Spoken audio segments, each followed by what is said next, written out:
예, 우리 할렐루야. 인사 한번 하시죠. 옆에 분들, 앞에 분들하고. 잘 오셨습니다.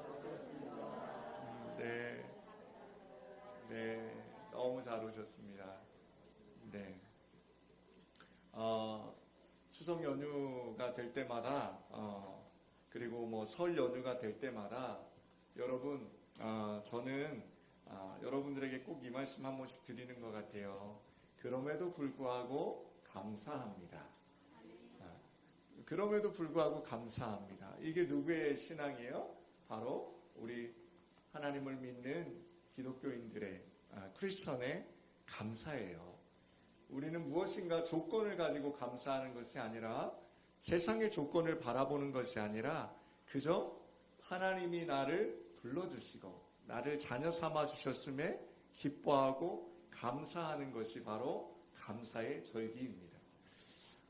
여러분, 제가 지금 출애굽기를 통해서 10계명을 쭉 함께 이제 가려고 합니다. 그 10계명에 여행하려고 하는데, 제가 20장 1, 2절을 통해서 왜 10계명, 그 구약에 받았던 10계명이 지금 2022년을 살아가는 저와 여러분에게 유효한지, 그리고 이 10계명이 왜 하나님께서 이렇게 중요하게 말씀하시는지에 대해서 저번 주일날 함께 살펴봤습니다. 이제 오늘부터는 이제 이번 주에는 1에서 4계명, 그게 뭐죠? 하나님 사랑의 계명을 함께 나눌 것이고, 다음 주에는 5에서 10계명, 이웃 사랑에 관한 그 계명을 함께 나눌 것입니다. 사랑하는 여러분, 하나님이 저와 여러분을 예레미야 31장에 뭐라고 하셨어요? 하나님이 우리의 신랑 되신다라고 얘기했어요. 여러분, 신랑 신부가 이제 딱 결혼을 하면 결혼식장에서 반드시 하는 게 있죠. 뭐죠? 성혼선언문. 네. 크리스찬들은 성혼선언문을 딱 해요. 그게 뭐죠? 바로 하나의 공포고 또 하나의 계약서예요. 서약서죠. 하나님께서 신랑 되시면서 우리를 신부로 삼아주셨는데, 신부된 저와 여러분에게 주신 서약서가 뭐예요? 바로 10계명입니다. 다른 여러 가지 그 언약들이 있는데, 그 언약들은 선지자들을 통해서, 성경의 기자들을 통해서 하신 말씀이지만, 10계명만큼은 뭐라고 성경에 기록되어 있어요? 친히라는 단어로 기록하셨어요. 하나님께서 친히 기록하셨다라고 하셨죠. 그래서 10계명만큼 여러분 중요한 계약이 없어요. 여러분 계약 지켜야 돼요? 안 지켜야 돼요? 지켜야 됩니다. 자, 그러면 그 계약서를 우리 한번 살펴보도록 합시다. 먼저 여러분 너무나 잘 아는 10계명의 첫 계명이 뭐죠? 너는 나 외에는 다른 신들을 내게 두지 말라라는 것입니다. 여러분 잘 생각하셔야 돼요. 10계명도 제일 처음이 뭐예요? 도덕적인 윤리적인 계명 먼저 나오지 않아요? 제일 먼저가 뭐라고요? 하나님 사랑하라 라는 것입니다. 여러분, 이게 왜 그럴까요? 하나님이 좀 이기적이신가요? 하나님만 바라보라고 이러시는 건가요? 그게 아니라 하나님을 사랑하지 않으면서 부모를 사랑한다, 자녀를 사랑한다, 이웃을 사랑한다 말할 수 없다는 것입니다. 여러분, 하나님을 사랑하고 하나님을 아는 것이 먼저이고 그것이 전제 조건이 되어야 비로소 사람 사랑에 대한 규칙도 저와 여러분이 지켜나갈 수 있다는 것입니다. 여기 3절에 보면 나 외에는 이라는 단어가 등장합니다. 나 외에. 이게 여러분 쉽게 생각하면 뭐라고 할 수 있어요? 하나님 말고 다른 것들이라고 생각할 수 있잖아요. 그런데 성경을 보면 그렇지 않습니다. 원어에 보면 이 나 외에가 뭐냐면 내 곁에라는 뜻이 있어요. 내 곁에, 내 옆에. 자, 그럼 무슨 얘기예요? 나 외에라는 것은 나 말고 다른 것 없어 이런 얘기가 아니라 내 곁에 무엇인가를 두면 안 돼라는 뜻이에요. 이걸 뭐라고 이야기할까요? 여러분, 하나님을 믿고 하나님께 우리의 삶을 맡긴다고 하면서도 저와 여러분이 뭐해요? 자신의 생각을 믿거나 재산을 믿거나 다른 누군가를 하나님과 나란히 믿을 수 없다라고 얘기하시는 거예요. 근데 어때요, 여러분? 가끔 우리 이러잖아요. 종종 이러잖아요. 하나님 믿는다고 하면서도 우리가 다른 막 우상, 여러분과 제가 아는 것처럼 내가 절에 다니는 것도 아니고 내가 어디 다른 종교를 믿는 것도 아니니까 나는 하나님 한 분만 믿으니까 나는 일계명을 어길 일이 없어요 라고 생각할 수 있는데, 그게 아니라 이것을 직역해 보면 나 외에는 내 곁에라고요. 여러분 곁에 누가 있습니까? 이번에 자녀들이 이렇게 오신 분들은 자녀들이 곁에 있을 수도 있고요. 또 어떤 분들은 또 돈, 정말 돈이 있는 분도 있고요. 어떤 분은요, 명예, 권력, 이게 막 옆에 있는 분도 있어요. 내가 목사요, 내가 장로요, 내가 안수집사요, 이건 관계가 없어요. 내 곁에 있는 게 뭘까요, 여러분? 하나님은 제1계명에 뭐라고 하셨다고요? 나 외에는. 여러분, 그래서 여러분과 제가 성경에 뭐라고 이야기하냐면 깨어있으라 얘기를 해요. 깨어있으라. 여러분과 제가 왜 깨어있어야 될까요? 마귀 대적하고 막 물리치고 이것보다는요 오히려 이 1계명을 범하기 쉽기 때문에요. 마귀가 여러분을 가만 놔둬도요 이 1계명을 늘 범하며 살지 않습니까? 여러분 기억하세요. 여러분과 제가 늘 깨어 있어야 할 이유, 하나님 앞에 나와 이 예배의 자리에 나와 여러분들이 하나님 앞에 머리 숙여 예배해야 될 이유, 그게 뭐예요? 바로 이 1계명을 지키기 위함이에요. 사랑하는 성도 여러분, 꼭 기억하십시오. 버림받아 마땅해요. 죽어 마땅해요. 여러분, 그런데 하나님께서 우리를 예수 그리스도의 그 십자가 은혜로 품어주시고 죄를 깨닫게 해주시고 그리고 회개할 때마다 안아주시는 하나님의 사랑이, 그것이 은혜이고 그것이 기적이라 할 수 있습니다. 사랑하는 여러분, 다른 신들을 섬기는 우상 숭배를 금하시는 이유가 뭘까요? 그럼 1차적으로 왜 다른 신들을 섬기지 말라고 할까요? 답은 간단합니다. 본래 하나님 말고 다른 신은 존재하지 않기 때문입니다. 사랑하는 여러분, 그런데 사람들은요 거짓된 신을 만들어서 섬깁니다. 여러분, 정말로 미개한, 언어도 없고 글도 없는 그런 사람들조차도 뭘 만들어요? 자신들만의 신을 만들어 섬기는 것이 우리 인간의 본성입니다. 사랑하는 여러분, 우리 어렸을 때도 그러지 않았나요? 그 장독대에 새벽에 그 물 정한수 하나 떠놓고 거기서 비나이다 빌었습니다. 여러분, 왜 그랬을까요? 그것은 바로 우리의 그 연약함 때문에 그렇습니다. 여러분, 인정하셔야 돼요. 저와 여러분이 얼마나 연약한지를 하나님 앞에 고백하셔야 돼요. 오늘을 살아가는 저와 여러분의 눈에는 정말로 크리스찬으로서 다른 우상 만들어 섬기지 않는다고 할 수 있어요. 그러나 오늘 말씀과 같이 1계명이 나 외에 내 곁에 있는 그 우상이 뭐가 있는지 여러분 한번 점검해 보시길 부탁드립니다. 하나님이 아닌 내가 주인된 삶을 살아간다면 여러분 스스로가 우상일 수 있습니다. 사랑하는 여러분, 오직 오늘 이 시간 이후로 하나님 외에 다른 것이 무엇인지 분별하며 살아가시는, 그리고 오직 하나님만 섬기시는 거룩한 주의 백성 되시길 주의 이름으로 축원합니다. 두 번째 계명은 4절에서 6절입니다. 우리 4절에서 6절 함께 봅시다. 4절과 6절 PPT 한번 넘겨주세요. 4절과 6절 시작. 너를 위하여 새긴 우상, 4절이요. 4절 6절 시작. 너를 위하여 새긴 우상을 만들지 말고 또 위로 하늘에 있는 것이나 아래로 땅에 있는 것이나 땅 아래 물속에 있는 것에 어떤 형상도 만들지 말며 그것들에게 절하지 말며 그것들을 섬기지 말라.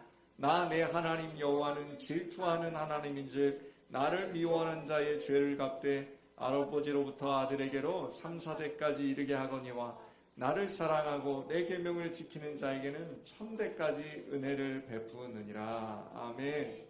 4절에 보면 우상 그리고 형상이라는 말을 합니다. 이게 원어에는 페쉘이라는 뜻이 있는데요. 나무나 돌, 이제 후대에는 뭘 했냐면 금이에요. 금, 은, 동, 이런 걸로 형상을 만드는 거예요.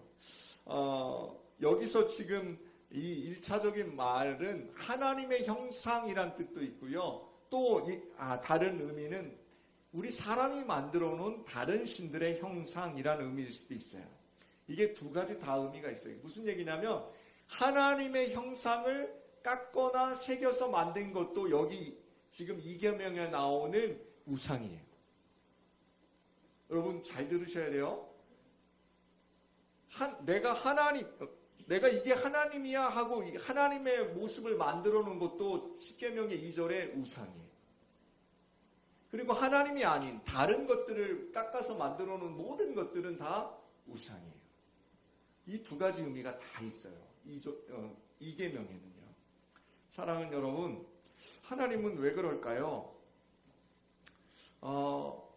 하나님은 왜 자신의 형상조차도 우리에게 만들지 말라고 할까요? 생각해 보셨나요? 그래서 여러분 이 십자가도 실은 보수적인 교단에서는 이 강단에 십자가 걸지 않습니다.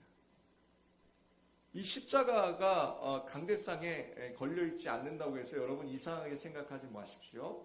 바로 이 계명에 있는 이 형상, 이것을 근거로 아무런 형상도 만들지 않습니다. 십자가가 여러분 목에 있고 귀걸이도 하시고 반지도 하시고 하던데 그것이 여러분 하나님을 대신할 수 없음을 믿으시길 부탁드립니다. 그래서 우리 기독교 개신교에서는요, 여러분 그 묵주 같은 거 만들어서 천주교인들은 가지고 다니시고 뭔가를 이렇게 형상을 만들어 가지고 다니시는데 저희는 이 십계명의 이계명을 의지하면서 아무런 형상도 만들거나 교회에 어떤 성화나 이런 것도 붙여놓지 않습니다. 실은. 여러분 예수님의 그림은 예수님은 현존하시는 분이셨기 때문에 우리가 상상하며 예수님의 사진이나 그림은 그릴 수 있다고 봅니다. 그러나 여러분 어떤 집에 갔는데 하나님의 형상이라고 사진이나 그림을 붙여놨다면 여러분 그건 잘못된 것임을 믿으시길 바랍니다. 하나님은 지금 이 계명을 통해서 여러분과 저에게 왜 하나님의 형상조차도 만들거나 조각하지 말라고 하실까요? 그것은 바로 영이신 하나님, 무소부지하신 하나님, 전지전능하신 그 하나님을 저와 여러분이 형상으로 만들어서 여러분의 그 사고 안에 가두려 하기 때문입니다. 여러분, 제가 새신자반 하면서 제일 먼저 하는 게 뭐라고요? 하나님은 누구신가입니다. 그 하나님은 누구신가를 하면서 제가 제일 먼저 했던 게 창세기 1장 1절입니다. 여러분 기억나십니까? 창세기 1장 1절에 어떻게 기록하고 있습니까? 태초에 하나님이 천지를 창조하시느니라. 여러분 태초가 언젠지 아십니까? 여러분 하나님이 누구신지를 다 알 수 있습니까? 여러분 천지가 얼마나 광활한지 알 수 있습니까? 여러분 창조의 비밀을 알 수 있습니까? 아무도 모릅니다. 누구도 알 수 없습니다. 그러나 누구만 아셔요? 하나님 한 분만 알고 계시다는 것입니다. 그런데 그 하나님을 우리가 형상을 만들기 시작하면 우리는 하나님을 우리의 관념 속에, 우리의 지식 속에 가두려 한다는 것입니다. 그래서 여러분 기적을 믿어요, 못 믿어요? 못 믿습니다. 베드로의 그 무리를 걸어갔던 장면을 기억하십니까? 예수님이 오라라는 그 말씀에 풍랑이는 바다에 그 발을 탁 딛습니다. 한번 생각해 보세요. 그 풍랑 속에 배는 곧 빠질 것 같은데 제자들이 저기서 바다 위를 걸어오시는 주님 보고 뭐라 그래요? 유령이다, 유령이라고 얘기를 해요. 왜요? 그들은 예수님을 그들의 그 관념 속에 기적을 경험하면서도 예수님을 쫓아다니면서도 그들의 생각 속에 가두어놨어요. 그래서 어떻게 돼요? 걸어오시는 예수님을 유령이라고 합니다. 그런데 그때 누가요? 그래도 그 중에 제일 예수님을 열렬히 사모했던 베드로가 뭐라 그래요? 주님을 알아보는 거죠. 그리고 뭐라 그래요? 오라라는 그 주님의 말씀에 그가 용감하게 발을 디뎌. 한번 생각해 보세요, 여러분. 발을 딱 디뎠는데 어땠을까요? 신발 신었을까요? 안 신었을까요? 안 신었겠죠. 그 맨발에 그 풍랑이는 바다에 딱 디뎠을 때 그 차가운 느낌 생각해 보세요. 근데 예수님 바라볼 때 빠져요, 안 빠져요? 안 빠집니다. 걸어갑니다. 한 발자국, 두 발자국. 그때 그가 예수님 보고 걸어가는 그에게 뭐가 들렸다고 성경은 얘기하냐면 바다의 소리가 들립니다. 바람 소리. 그리고 그가 바람 소리에 놀래서 예수님 보던 눈이 어딜 봐요? 바다를 봅니다. 그때 그가 빠져갑니다. 쑥 하고 빠집니다. 근데 성경에 재밌어요. 그때 빠져가는 그에게 예수님이 오른손을 내밀어 그를 붙잡습니다. 여러분과 저의 신앙이 그렇지 않을까요? 여러분과 저의 인생이 이렇지 않을까요? 예수 믿는다고 하면서도 하나님을 아버지라 부르면서도 우리는 우리의 생각 속에 하나님을 가두어 놓고 우리의 지식으로 우리의 관념 속에 하나님을 가두어 버려요. 이걸 어떻게 해? 이건 못해. 이건 할 수 없잖아? 이건 정말로 될 수가 없는 일이잖아? 여러분, 하나님이 이계명에 뭐라고 하셨다고요? 어떤 형상도 만들지 말라는 것입니다. 여러분의 그 관념 속에 하나님을 가두어 두시지 않길 주의 이름으로 축복합니다. 하나님은 전지전능하시며 무소부지하시며 하나님은 영이심을 여러분 기억하시길 부탁드립니다. 할 수 있거든이 무슨 말이냐? 믿는 자에게 능치 못함이 없느니라. 그 가장 대표적인 기적이 뭡니까? 나 같은 죄인이 용서함 받아서 주 앞에 옳다함 얻은 거 아니겠습니까? 사랑하는 성도 여러분, 나를 구원하신 하나님께서 여러분의 가족과 여러분의 주변에 있는 많은 이웃들도 함께 구원하실 줄 믿습니다. 자, 우리 이제 7절로 갑시다. 우리 세 번째 계명입니다. 7절. 다 같이 봅시다. 시작. 너는 내 하나님 여호와의 이름을 망령되게 부르지 말라. 여호와는 그의 이름을 망령되게 부르는 자를 죄 없다 하지 아니하리라 라고 합니다.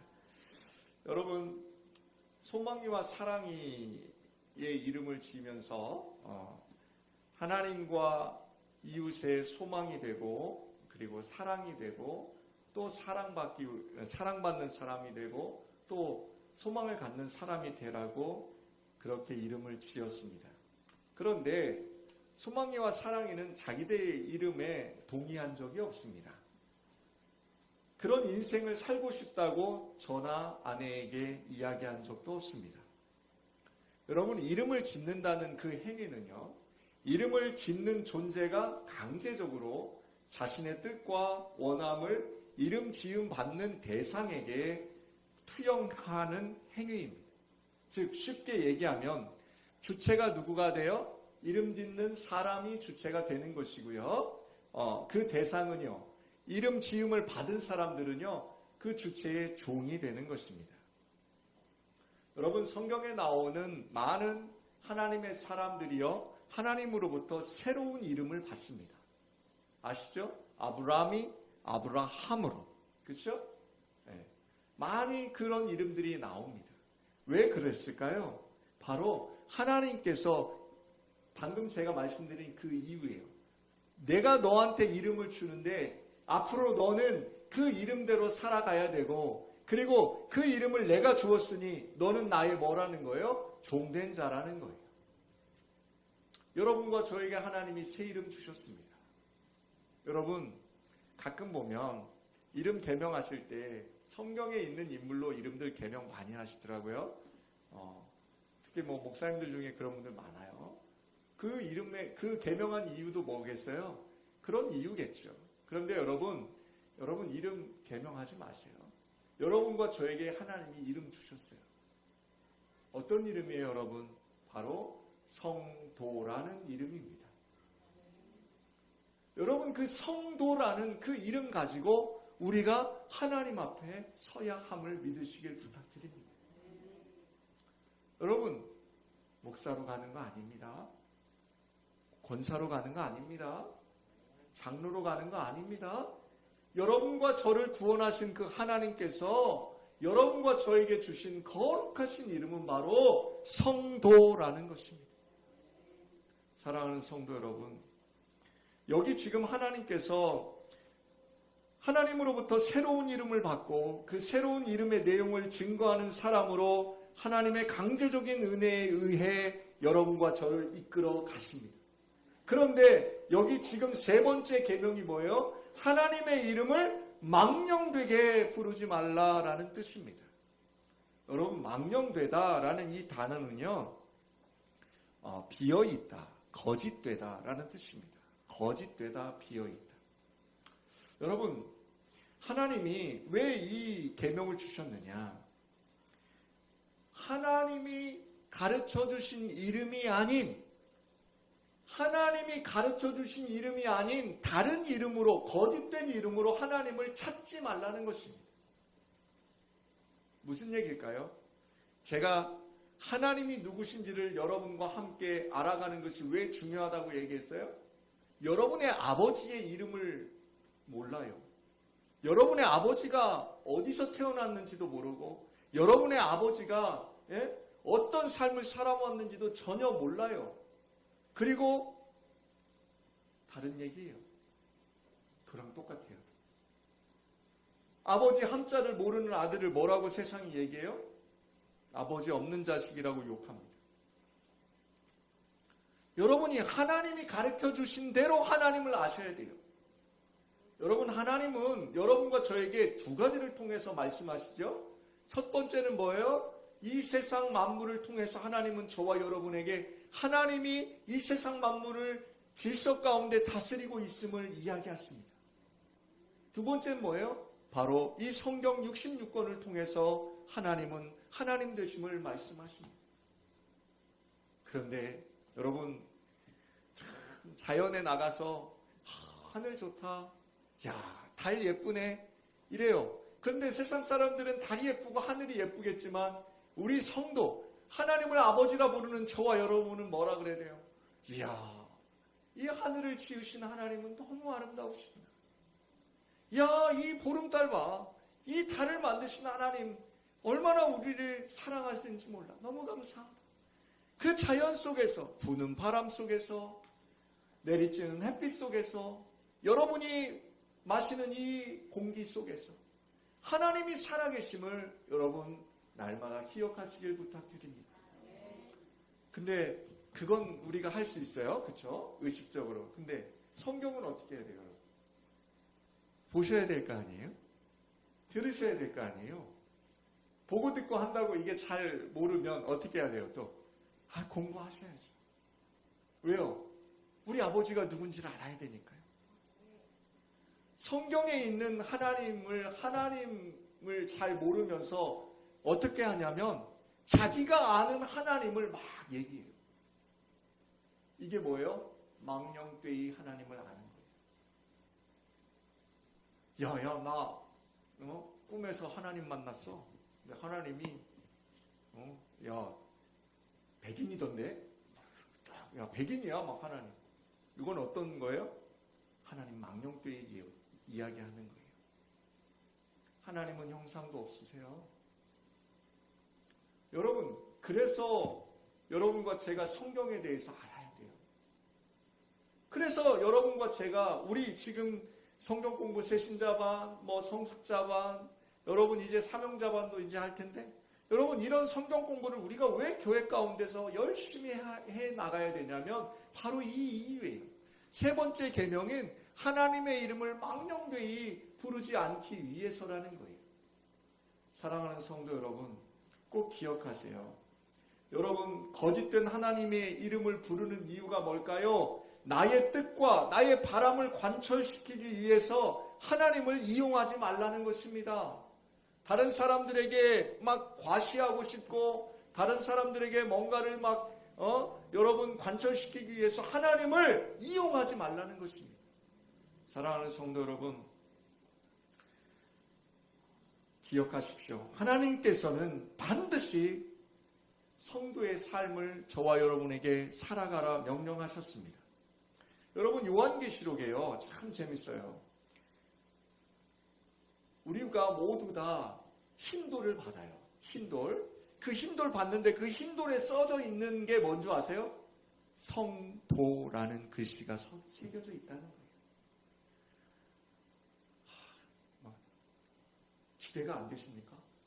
추석에 손녀만 여러분 기대하시면 안 돼요. 여러분과 저에게는 그 기대보다는요, 이 흰돌에 새겨진 성도라는 이 흰돌을 우리에게 주시는 그 하나님을 기대하시며 사시길 부탁드립니다. 우리 이제 네 번째 8절에서 11절에요. 안식일을 기억하여 거룩하게 지키라. 우리 8절부터 11절까지를 함께 합독하겠습니다. 8절부터 봅시다. 시작. 안식일을 기억하여 거룩하게 지키라. 엿새 동안은 힘써 내 모든 일을 행할 것이나 일곱째 날은 내 하나님 여호와의 안식일인즉 너나 내 아들이나 내 딸이나 내 남종이나 내 여종이나 내 가축이나 내 문 안에 머무는 객이라도 아무 일도 하지 말라. 이는 엿새 동안에 나 여호와가 하늘과 땅과 바다와 그 가운데 모든 것을 만들고 일곱째 날에 쉬었습니다. 그러므로 나 여호와가 안식일을 복되게 하여 그 날을 거룩하게 하였느니라. 아멘. 여러분, 이 계명, 안식일을 지키라는 계명에서 특이한 점이 하나 있습니다. 뭘까요? 한 명 한 명 개인에게 명하시는 것이 아니라 집안 단위, 집단으로 말씀을 하십니다. 여기 뭐라고 이야기하고 있어요? 너희 집에 가축이나 방문한 손님도 그 집 울타리 안에 있으면 안식일을 지켜야 한다라고 얘기합니다. 이게 무슨 얘기냐면 하나님께서 안식일을 지키라 말씀하시면서 여러분 개인에게 하시는 말씀보다는 이것은 하나님께서 우리를 하나의 단위로 보시는 거예요. 가정의 단위, 민족의 단위, 여러분, 그리고 신약에서는요, 지금으로서는요, 교회의 단위로 보고 계시다는 말씀이에요. 즉 무슨 얘기일까요? 여러분 하나하나가 뭐예요? 신약 성경에 보면 교회예요, 교회.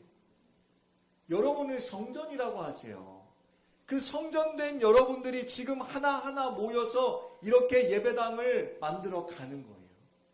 여러분, 하나님의 안식에 들어가는 것, 그 안식 속에서 왜 개인이 아닌 단위로 여러분들 묶을까요? 그것은 바로 나는 죽고, 안식 가운데 누가요? 나는 죽고, 오직 누구만 살아요? 하나님만요. 주님만 바라보라는 거예요. 안식일은요, 여러분, 죄송합니다. 안식일은 여러분의 공로는 아무것도 없습니다. 안식일은요, 모두 예수의 피로 산 교회된 여러분들께서 안식에 그저 참여하는 것이지 여러분들의 공로로 이 안식에 참여하는 것이 아니라는 것입니다.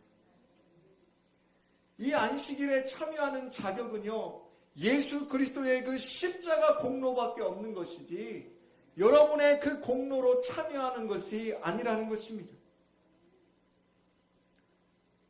사랑하는 여러분, 하나님께서도 6일 동안 일하고 7일째 쉬셨으니 하나님의 백성들도 쉬어야 한다는 논리예요. 근데 여러분 한번 생각해 보세요. 여기서 또 왜 그래야 되는지 물어보셔야 돼요. 아니, 하나님이 쉬실 필요가 있어요? 네? 여러분, 하나님이 쉬셔야 됩니까? 하나님은 일도 쉼도 필요 없는 분이시라니까요. 그런데 6일 동안 일하셨고 7일째 쉬었다고 성경은 기록해요. 여러분, 왜 하나님이 이렇게 기록하게 하셨을까요? 여러분과 제가 이 땅을 살아가는 삶의 원리를 가르쳐 주시기 위함이에요. 인간이 살기 위해서 일을 해야 되죠. 여러분, 주 5일, 요즘 주 5일제잖아요. 이제 곧 우리 다음 세대는 주 4일제가 된다고 할 것 같아요. 주 4일제. 여러분, 왜 쉬게 해줘요? 그 쉬는 날 뭐 하라는 거예요? 잘 쉬었다가 일할 때 더 능률적으로 더 열심히 일을 해라 라는 것이에요. 인간은 일하지 않으면 죽습니다. 그게 성경의 원리예요. 뭐라고 그랬어요? 일하지 않는 자 뭐요? 먹지 말라잖아요. 이게 성경의 원리라니까요. 그런데 하나님께서는 7일째 되는 날을 복되다고 거룩하다고 안식일로 만들어 놓으셨어요. 이게 무슨 뜻일까요? 하나님 나라는 일의 중심이 아니에요. 하나님 나라는 뭐예요? 노동이 아니라 안식이 그 중심에 있다는 뜻이에요. 다시 말하면 생명은 인간의 노동으로 유지되는 것이 아니라 하나님의 은혜로 주어지는 것임을 가르쳐 주기 위함입니다. 예수님이 뭐라고 말씀하셨어요? 이 구약의 원리가 신약에서 완성됩니다. 마태복음 11장에 수고하고 무거운 짐진 자들아 다 내게 오라 내가 너희를 쉬게 하리라. 이게 안식일의 완성이에요. 사랑하는 성도 여러분, 그런데 재밌습니다. 마태복음 12장으로 딱 가잖아요. 11장에서 이 말씀을 하신 예수님이 12장에 가서 사건이 일어납니다. 어떤 일이 일어났죠? 안식일에 예수님이 제자들과 함께 지나가시면서 밀 이삭을 샥 훑어서 그것을 드십니다. 바리새인들이 가만히 있지 않았죠. 뭐라고 이야기합니까? 이것을 트집 삼습니다. 안식일을 범했다는 겁니다. 안식일에 일해서 먹었다는 겁니다. 마태복음 12장 이후로 쭉 보면 그게 나옵니다. 그런데 예수님께서 12장 5절과 6절에 이렇게 말씀하십니다. 안식일에 제사장들이 성전 안에서 안식을 범하여도 죄가 없음을 너희가 율법에서 읽지 못하였느냐? 내가 너희에게 이르니 성전보다 더 큰 이가 여기 있느니라 라고 말씀하십니다. 이게 어떤 의미예요? 안식일의 주인이 누구라는 거예요? 주님이시라는 거예요.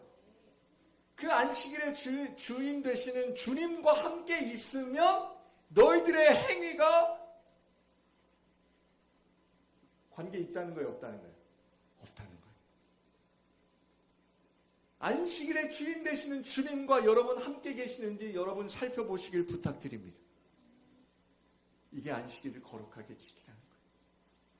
여러분 몸은 예배당에 와 있는데요. 지금 마음은 저기 다른 데 가 있는 분들 많죠.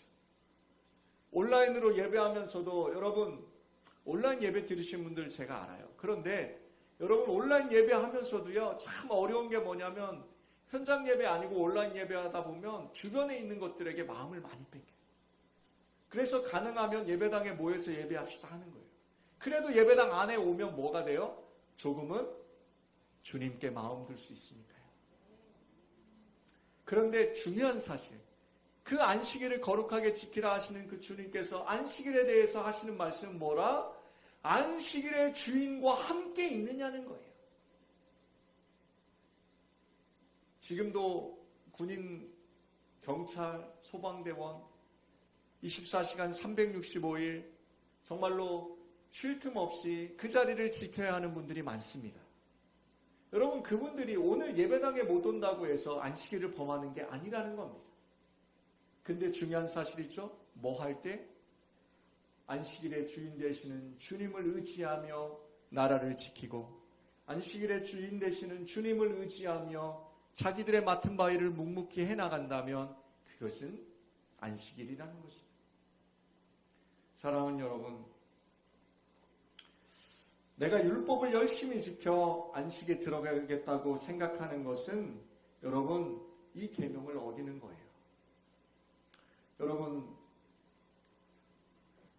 유대인들의 그 율법이 왜 잘못됐을까요? 바로 이 사고 때문에 그래요. 안식일의 주인 되시는 주님은 무시한 채 그저 자신의 그 완벽한 율법 준수로 인해, 자신의 그 열심으로 인해 그 안식에 들어갈 수 있다고 믿었던 것, 그것이 바로 그들의 오류예요. 사랑하는 여러분, 여러분의 힘으로 안식일을 완벽하게 지키려고 하면 할수록 십자가에서 안식을 완성하신 예수님이 아닌 안식일을 잘 지키는 나, 열심히 일하지 않는 나, 그 나만 드러내려고 한다는 것입니다. 사랑하는 여러분, 여러분과 제가 오늘 이 시간에 다시 한번 생각해 보시길 부탁드립니다. 여러분 일 많이 하시죠? 예배도 드려야 되고 성경 공부도 해야 되고, 여러분 새벽 기도도 하시고 헌신도 하시고, 여러분 일 많이 하시는 거 저 압니다. 그러나 여러분 기억하십시오. 그것들이, 여러분이 하시는 그것들이 여러분 우리가 안식에 들어가는 것을 오히려 막을 수도 있습니다.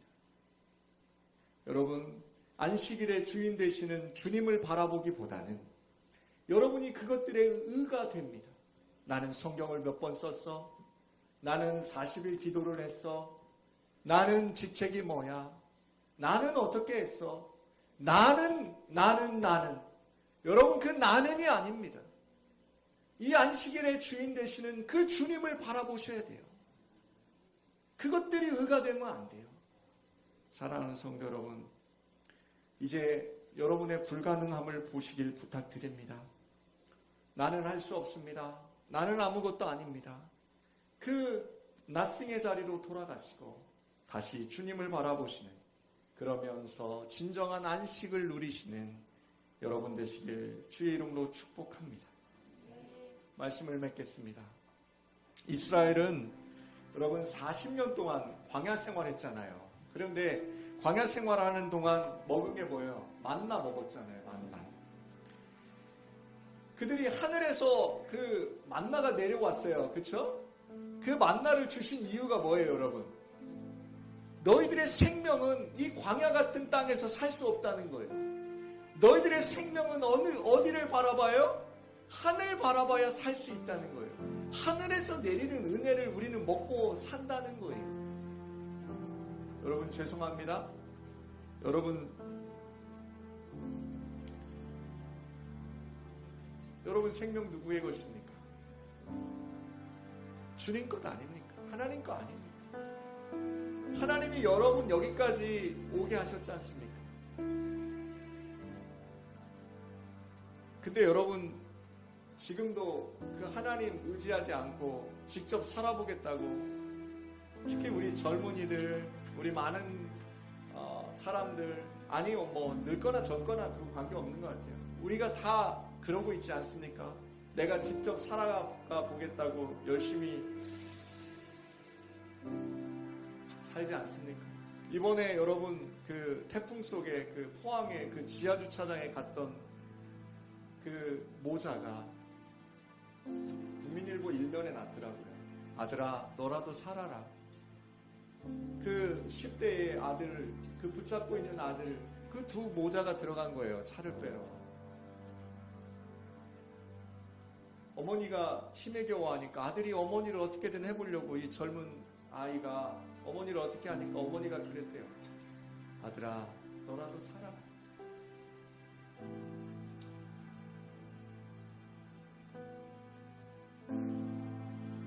여러분 저와 여러분의 생명은 오직 하늘의 은혜로 거저 주어지고 있다는 것을 고백하시길 부탁드립니다. 광야 생활할 때 하나님이 만나 주셨던 것 우리가 성경을 통해서 읽고 듣잖아요. 여러분 근데 참 재밌는 건 그 이스라엘 백성들이 40년 광야 생활 끝나고 새로운 시대를 살아갈 때 하늘에서 만나가 그쳤습니다. 왜 그랬을까요? 하나님께서 기억하라는 것입니다. 저와 여러분에게 기억하라는 것입니다. 일주일 동안 열심히 일했는데 또 교회 가야 돼요? 교회 가서 또 일해야 돼요? 그런데 기억하십시오. 여러분이 수고하고 땀 흘려서 인생을 살아가는 것 같지 않지만 여러분 그게 아니라니까요. 여러분이 아무리 수고하고 아무리 땀 흘려도요, 하나님께서 오늘 내 영혼 도로 찾으시면요, 그 영혼은 아무 의미가 없습니다. 생명이 어디로부터 온다고요? 주께로부터 오는 것입니다. 우리는 그 은혜가 아니면 살 수 없는 존재입니다. 고백해야 된다는 것입니다. 여러분, 근데 재밌죠? 여러분과 저의 생명은 이미 완성되었습니다. 이미 구원받았습니다. 아멘. 이미 우리의 신분은 변했습니다. 그러므로 예수의 십자가로 완성된 그 구원의 생명을 기뻐하시면서 여러분 자유하시길 주의 이름으로 축복합니다. 여러분 무엇을 두려워하십니까? 나의 건강 없음을, 나의 지혜 없음을, 나의 재물이 없음을? 여러분 세상은 여러분에게 자꾸 두려움 줍니다. 야, 할 수 없어. 너 같은 게 어떻게 할래? 라고 합니다. 나를 바라보면 못합니다. 그런데 여러분 두려워하지 마십시오. 하나님 바라보시길 부탁드립니다. 오늘 10계명의 1에서 4계명까지도요 하나님 사랑의 계명인데요, 그 계명 주신 이유가 뭐라고요? 하나님 바라보고 하나님을 제대로 알고 하나님께 시선을 두면 여러분이 세상을 살아갈 때 두렵지 않다는 거예요. 범죄하지 않는다는 거예요. 우리 이 찬양 같이 드렸으면 좋겠어요. 아무것도 두려워하지 말라. 우리 찬양 같이 드리면서 하나님 한 분밖에 없습니다. 이렇게 고백하시길 부탁드립니다.